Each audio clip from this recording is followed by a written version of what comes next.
बिस्मिल्लाहिर्रहमानिर्रहीम, अस्सलाम वालेकुम। आज का जो हमारा टॉपिक है वो है momentum and Newton second law. सबसे पहली बात ये है कि मोमेंटम क्या होता है। एक्चुअली किसी भी ऑब्जेक्ट का मास अगर उसकी वेलोसिटी से मल्टीप्लाई करवा दें तो ये आ जाएगा momentum. Product of mass and velocity of an object is called its momentum. इसे आप उसका लीनियर मोमेंटम कह दें, ठीक है, इनर्शिया इन मोशन कह दें, denoted by point P. P से डिनोट किया जाता है and it's a vector quantity. Mathematically तौर पर मैं कह सकता था मास इनटू वेलोसिटी। हमने चैप्टर 2 के अंदर पढ़ा था कि जब भी कोई स्केलर क्वांटिटी किसी वेक्टर से मल्टीप्लाई होती है तो एक न्यू वेक्टर जनरेट होता है। तो सेम यहाँ पर मास एक स्केलर क्वांटिटी है जबकि वेलोसिटी एक वेक्टर क्वांटिटी है। सो मास मल्टीप्लाई हुआ है किससे? वेलोसिटी से, मतलब स्केलर मल्टीप्लाई हुआ है वेक्टर से, तो एक नया वेक्टर सामने आया है। इसके जो यूनिट होंगे नए वेक्टर के, वो इन दोनों की दोनों क्वांटिटीज़ की यूनिट्स का प्रोडक्ट होंगे। सेम एक डायमेंशन क्वांटिटी यूज़ होती है तो डायमेंशन भी इसके इन दोनों के डायमेंशनों का प्रोडक्ट होंगे। मतलब मास का यूनिट हमारे पास किलोग्राम है और वेलोसिटी के लिए मीटर पर सेकंड होता है। So overall kilogram metre per second ये मोमेंटम के लिए बन गया। अब अगर आप गौर करें तो हमारे पास अगर मैं इसको सेकंड से मल्टीप्लाई सेकंड से डिवाइड कर दूं तो ये क्या बन जाएगा? किलोग्राम वैसे का वैसे ही, मास के लिए या हमारे पास लेंथ के लिए मीटर भी वैसे का वैसे ही, और यहाँ पर सेकंड स्क्वायर क्योंकि लिए मैंने एक सेकंड लगा दिया यहाँ पर। सो ये जो चीज़ हमारे पास है किलोग्राम मीटर पर second square, it is actually Newton, force का यूनिट है, और साथ क्या आ गया? सेकेंड। सो न्यूटन सेकेंड कह दें या किलोग्राम मीटर पर सेकेंड कह दें, ये हमारे पास यूनिट आ गए किसके भला? मोमेंटम के। अदर यूनिट्स में इसके CGS यूनिट भी बन सकते हैं, FPS यूनिट भी बन सकते हैं, लेकिन हम लोग फ़िलहाल इसका MKS यूनिट ये वाला और इसका SI यूनिट, वैसे दोनों यूज़ होते हैं SI में, सो ये हम दोनों देख लेते हैं। किलोग्राम मीटर पर सेकंड और newton second is the unit of momentum.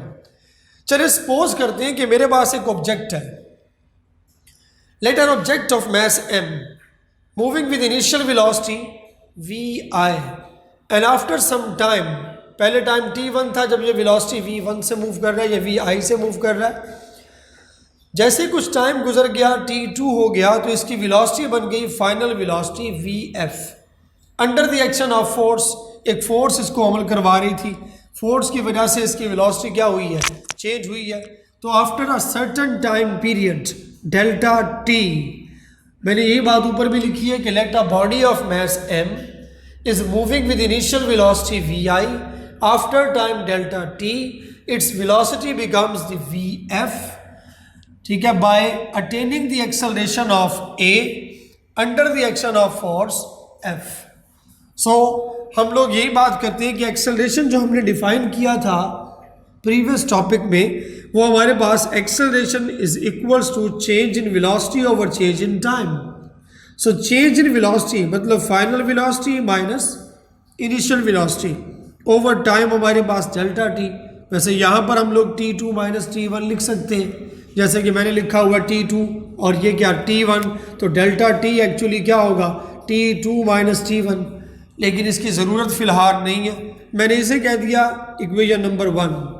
Newton second law हमें बताता है कि A is equal to F over M, वो F is equal to MA, Newton second law.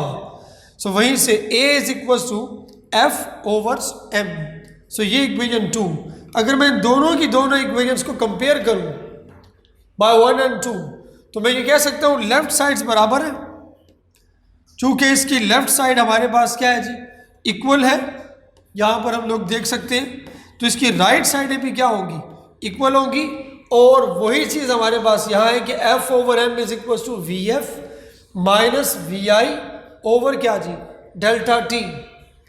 सो इस m को हम लोग दूसरी जानिब मल्टीप्लाई करवा देते हैं, जो यहाँ डिवाइड हो रहा है उधर जाके मल्टीप्लाई हो गया।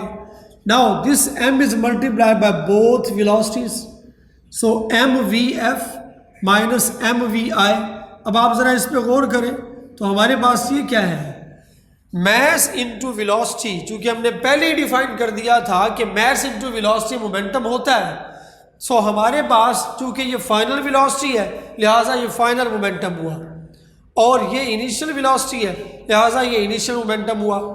सो final momentum minus initial momentum, it is actually the change in momentum.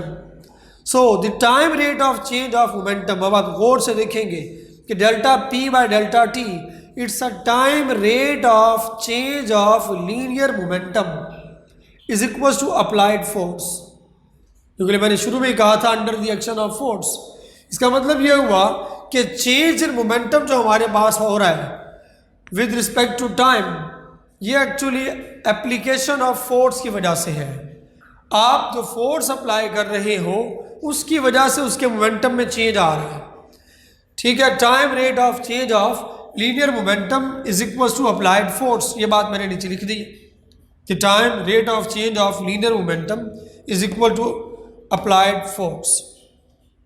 अगर आप ऐसा करें, इस टाइम को इस तरफ ले आए, सो एक प्रोडक्ट बनेगा फोर्स और टाइम का, वो आएगा बराबर चेंज इन मोमेंटम के। ये एक नई क्वांटिटी बनेगी, इसे इम्पल्स कहा जाएगा। धक्का देना किसी को, जर्किंग, झटका देना किसी को, तो ये वही हमारे पास जर्किंग या इम्पल्स, ठीक है।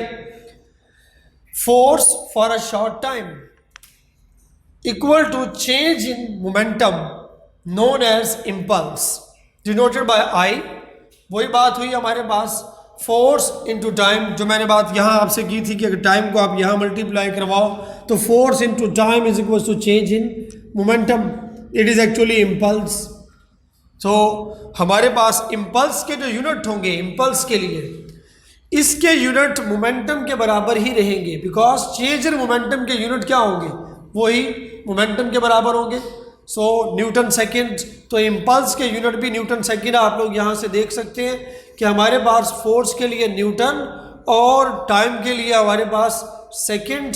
सो Newton second change in momentum यानी कि मोमेंटम के लिए भी और इम्पल्स के लिए भी यूनिट हमारे पास सेम होंगे, डायमेंशन भी सेम होंगे। डायमेंशन क्वांटिटी को हम लोग बाद में डिस्कस भी करेंगे।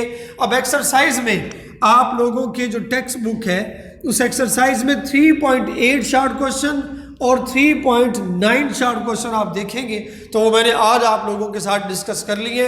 एक हमारे पास मोमेंटम और चेंज इन मोमेंटम और इम्पल्स के बारे में, define impulse and how it is relate with the change in momentum, तो वो आपके सामने मौजूद है। और दूसरा हमारे पास जो है वो मोमेंटम के हवाले से भी अवेलेबल होगा, वो आप लोग यहाँ से देख लेंगे। सो ये आज का हमारा टॉपिक था। So thank you very much.